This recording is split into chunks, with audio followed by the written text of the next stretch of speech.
So this is a call scorecard. Basically, the idea of this scorecard is so that as we make some phone calls, everybody can kind of score out, how that call went. And a conversation is really based off of these uh, seven, I believe it is. One, two, three, four, five, six, yeah, seven stages of a conversation. The most important part that I want to focus on kind of today is the opener and the pre-qualifying kind of phase. But, we may get some conversations to get further than that. If someone gets an actual lead, then you can kind of get to the setting expectations and gathering information and, getting an offer. But for the most part, everybody that makes phone calls is going to experience 95% more, openers and pre-qualifications than you are setting expectations and gathering info and all the other stuff, right? Because most of the people you talk to are going to be not interested. And so it's more important to be able to get good at the first two stages of a conversation than it is to get good at all seven. Because the truth is if you get it through enough phone calls and you get it through enough of the first two, you're going to get somebody who, it doesn't matter how crappy you are on the phone at setting in, expectations and gathering information and making an offer, like they got to sell their house.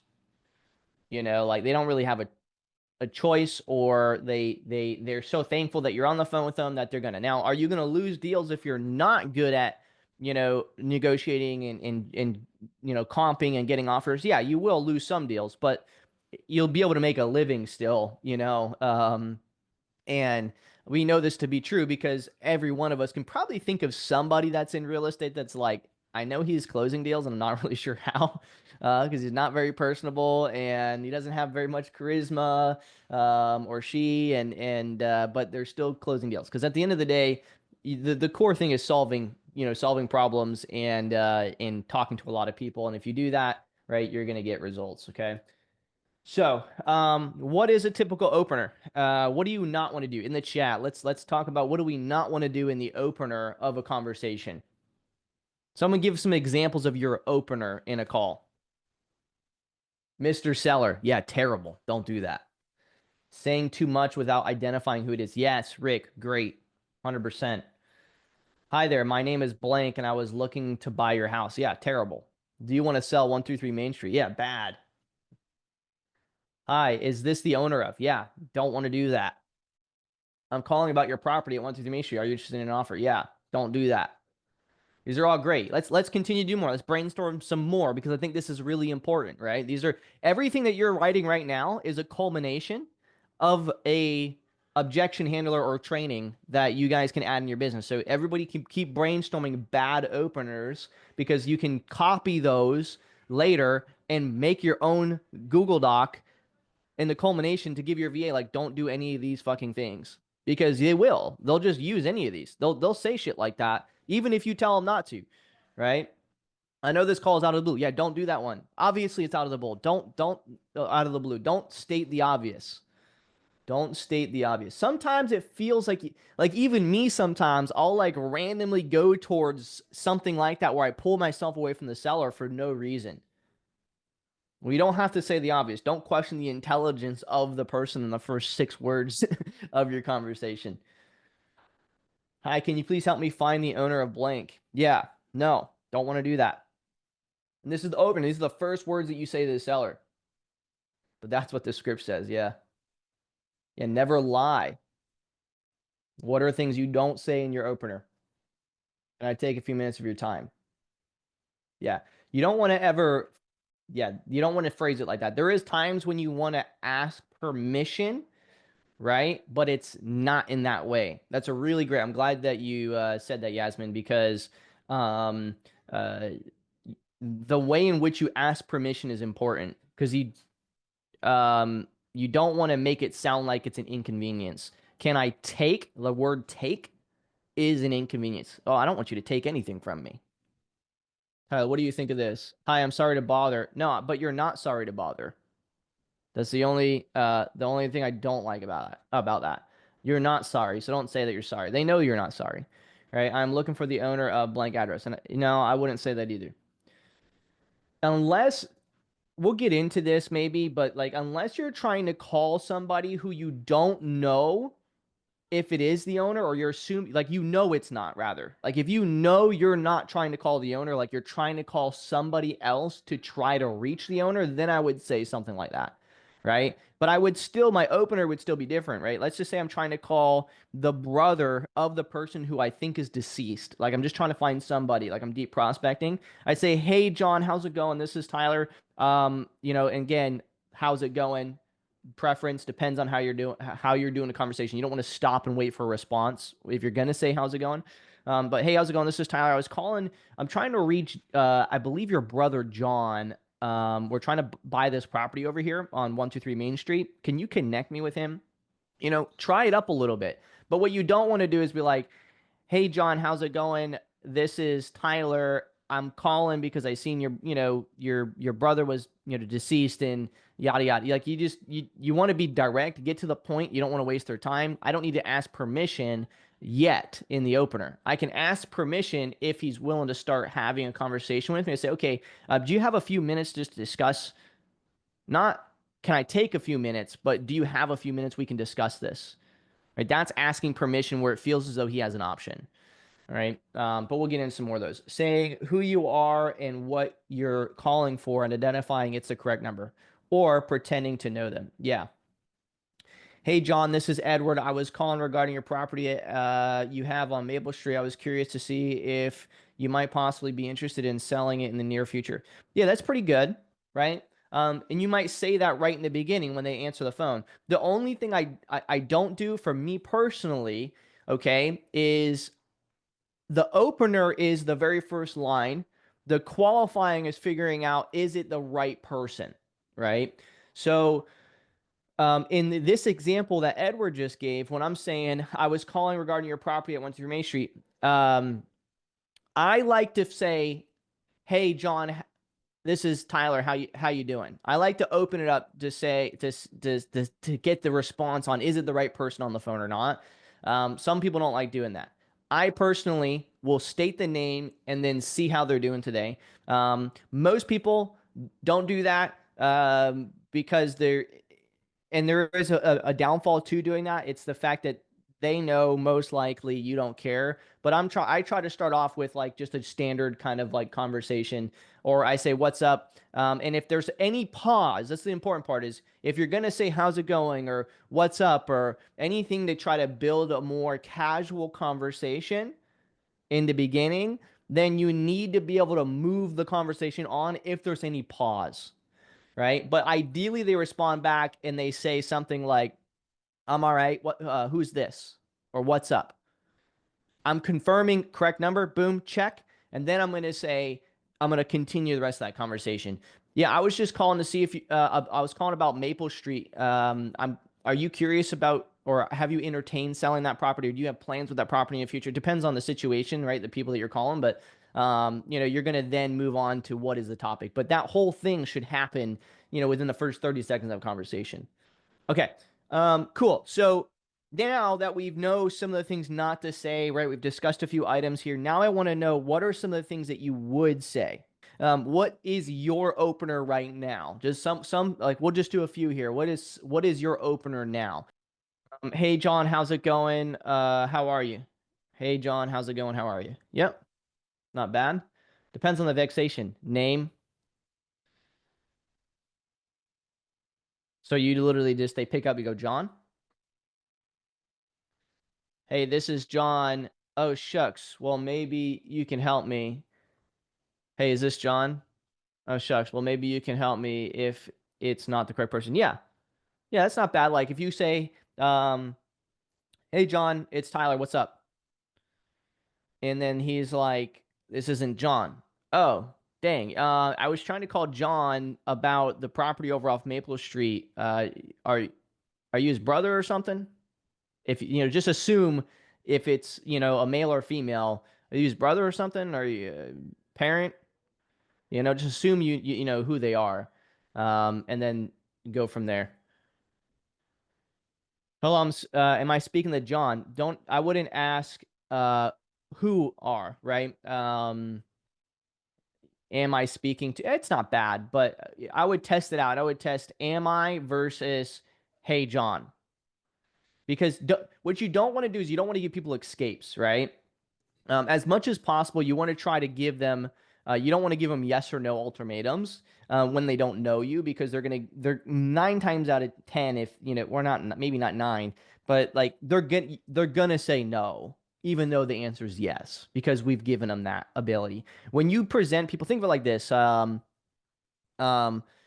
if you were, back when you were a child, or if you are a child existing, and your parents said to you, um, you know, uh, why did you do X, Y, or Z versus did you do X, Y, or Z, right? If they said, did you do X, Y, or Z? Now you're contemplating, do you tell the truth because they may not know or not, because you got to, because if you lie, then they do know, then you're going to get, in trouble more or whatever. But if they said, uh, why did you do X, right? Now you're presuming that they do know, even though sometimes they never did, but they know that they're assuming you did, and so therefore you tell the truth right away, right? It's kind of like the same thing. Like, you don't present the option for the escape. Present it in such a way where you already know who they are, and give them the option to tell you you're wrong, but don't give them the option to say yes or no. I guess, like, kind of hard to explain, I guess, but hopefully that makes sense.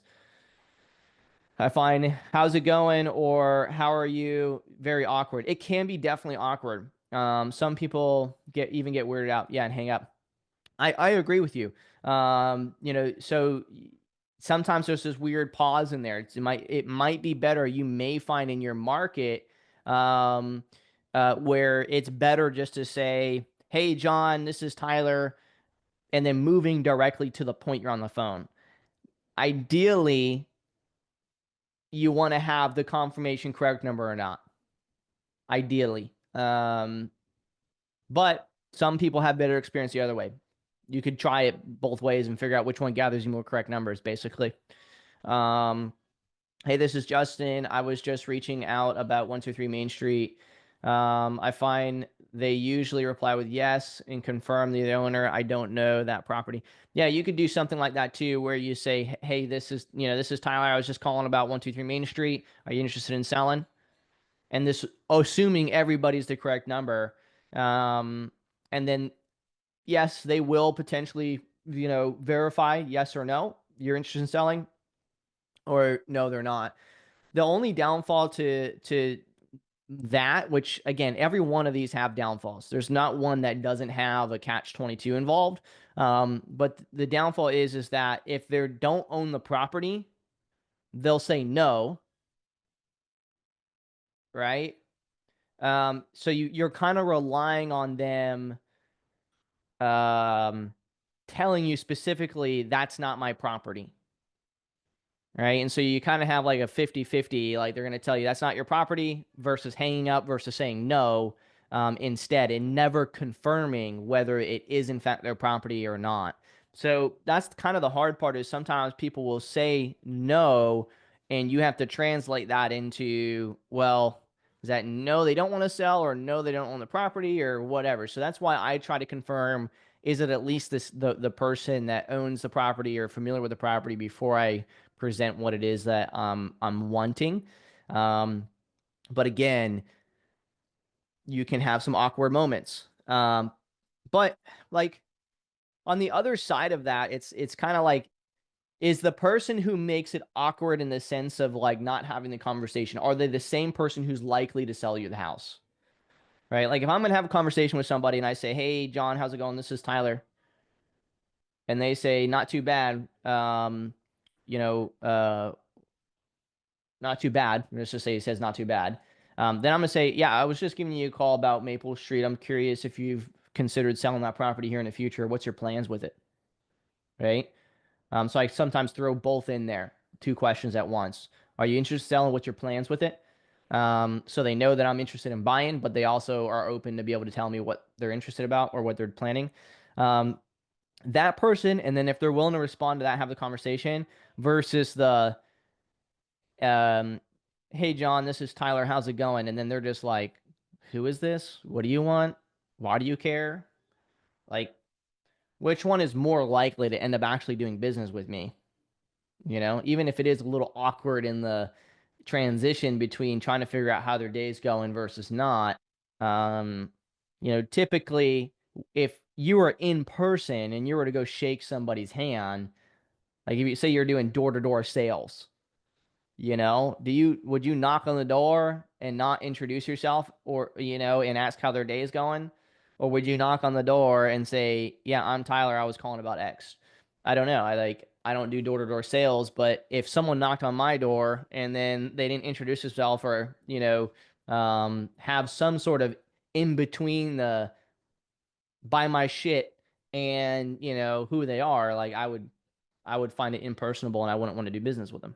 So I tend to tailor the way that I communicate with the way that I would want to be communicated with, which again segments out an audience that I will never do business with, right? But that's just my way of doing sales. So you guys can tailor and do the same thing, tailor to the way that you do business or you'd want to be done business with, right? That the downside is my market, once you say the address, they know what you're calling about and hang up before talking. Yeah, 100%. There's so many, in some areas, people are calling so much, right? That you need to figure out how you build some sort of relationship with them before you start, having a what it is that you want, right? But sometimes they feel as though that you've ripped them off because of it, right? Like, oh yeah, you're building this relationship, and then all of a sudden, oh, you just want my house, okay? And then they write you off after you say that. But that's just, again, goes back to that's the person you never done business with, but at least you got the correct number, and you can follow up with it. Hi, name. This is Dan from blank. I'm looking to buy real estate in the city area and noticed a property on Street X that you were associated with. Just curious if you might know if the homeowners would like to be, things blocking it, or would be opposed to possibly selling that or any other property. I found PRs are happy to clarify that they are the homeowners or are in control. Yeah, that's not a bad one, Dan. Like, hey Ricky, this is Tyler from Fort Walton Beach. I'm giving you a call to buy. I'm looking to buy some real estate in Fort Walton Beach area and noticed property on Linstew that you're associated with. I'm just curious if you happen to know if the homeowners would be opposed to possibly selling that home or any other property. Uh, yeah, that's not bad. A little bit of a tongue twister having to add my city in there a few times, but I state where I'm from so they know immediately I'm local. Yeah, that's a big one for some areas, right? Making sure that you state kind of your location, um, and the area you're looking to buy. I typically leave that for my setting expectations phase. I start bringing that kind of stuff into the conversation, like once I verify who they are, I ask if to see if they're interested, and then I let them know, I'm local to the area. I primarily buy in Okaloosa County, and I do pay cash. So do you have? And this is where I start asking, permission. Like, do you have a few minutes that we can discuss some more information, right? So opener is, hey John, how's it going? This is Tyler. Hopefully he says, I'm all right. What's up? And then if he does, like, awesome. Yeah, I was giving you a call because I was looking around for some properties to purchase, and I noticed Maple Street is like the perfect fit for my buy criteria. And I was curious if you're interested in selling that, or what's your plans with that property, right? If he says, yeah, I'm interested or not interested. If he is interested, like, set expectations, move on to the conversation. Awesome. Yeah. I buy all across Okaloosa County. So if you do have any other properties, I'd be interested in those too. But specifically on Maple Street, I do pay cash. But do you have a few minutes for me to just, ask you a few questions about the property?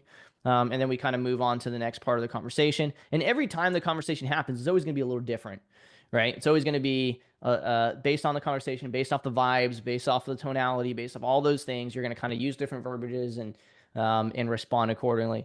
If they say, yeah, I got a few minutes, like, awesome. So To be honest, the main things I care about are the big items right now. It costs $50,000 before you can get a roof and AC and these other items on. So that's kind of my main concern. So, when was the last time the roof was replaced? And he tells me, okay. And then the AC, has that been replaced in the last 5 years? And he tells me, all right. And then that hot water heater, when was the last time that thing was replaced? Then he tells me, like, any plumbing or electrical issues, foundation problems that you're aware of? He tells me that. Awesome. Those are the big ticket items. But sadly, painting is $4 a square foot right now. So I got to know, have you painted the place recently? You think it needs new paint? What about the floorings? I start getting into some of those cosmetic related items, right? First, I want to verify all those CapExes, because if those things aren't done, I already know, no matter what, I already know, boom, 40 grand, right? So I want to get the CapExes out of the way. And then of course you can verify at the county, right? So boom, get those out of the way. Then I want to know, kitchens, bathrooms, have those been updated? If they have been, did you replace with granite? Was it professionally done, or you personally do it? And kind of get that stuff out of the way. And then once I understand that, I would let them know, like, okay, so it sounds like basically what we have here is we have a full remodel. We got the whole inside, we got to get done, kitchens, bathrooms, we got to get this thing to 2025. Sounds like it might still be in the 1970s. And so on a 1,500 square foot property, that's going to cost me probably around 85,000 or so to get taken care of. Did you have an idea what you would be looking for this property? And then I kind of see if, where they're at. I ask what they want.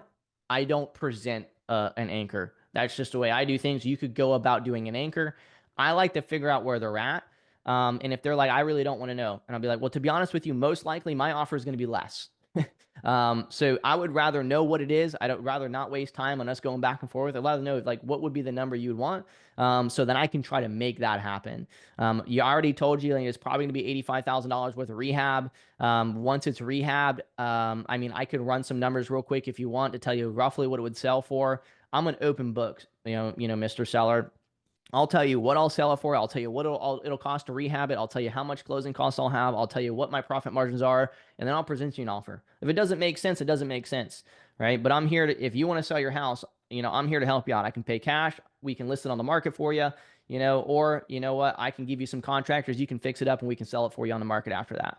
Right. And so I just cover the books all across the board. If they tell me that, well, I'd be looking for like 60,000, and I'd be like, okay, that's honestly, I'll be honest with you, that's a great price. I can make that happen. Let's close today.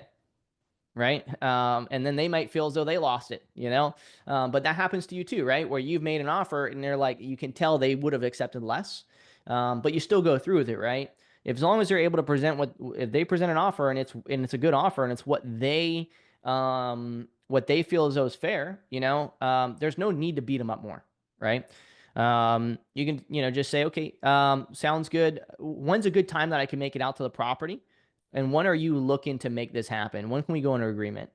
And then always focus on don't ask when do they want to sell. We don't care about that. We care about when are they willing to sign an agreement. That's it. Okay. So if they're looking to sign an agreement today, if we get the price they want, then we'll sign today. And then in that agreement, when we're going through the contract, we'll say, when are you looking to close on it? It can be anywhere, really, with, any time. It doesn't really matter to me. We'll get the agreement put together. We'll get it the title. We'll get everything ready so that when you want to close, we'll be ready to close. Right. I don't care when they want to. I can care and they could sell in 7 months from now. I'll have a 7 month from now closing. I don't care. I'm not trying to get you to close in 30 days. In fact, you give me 3 months. I like it even better. Right? Do I want to make money today? Yeah, but I'd rather have time to operate. There's so many people who are like, oh, close within 30 days. And then they're trying to find a buyer, and then they don't find a buyer. And then they got all this other shit going on, and they just create this chaos in their life of trying to dispo these deals because they're wanting money today instead of building a healthy pipeline and being able to manage all their deals. So be very careful. Like if the deal's a good deal and you can offload it and you got a buyer, it's a vacant property, and they want to close in 2 weeks, then fantastic. That's great. But don't force every deal to try to be a 2-week closing or close within 30 days. It's not the reality of real estate. Real estate's a quarterly game, right? Wholesaling is no longer a 30-day game for the most part. especially if you're dealing with problems. So don't try to force everyone to be that way. All right. And then the close is basically actually setting the offer and all that good stuff, and then your total score. So the way this would work, and man, we spent a good amount of time on this, but you're going to create a score system. So this is 7 items, right? This is 7 items, and so you could do maybe 70 could be your total, score. 70 could be equal to 100, and you could do 10 points total per, so 1 through 10. You can say, okay, your opener was between 1 and 10 was X, or you could do 1 through 5, and your total score is 35 points total is possible.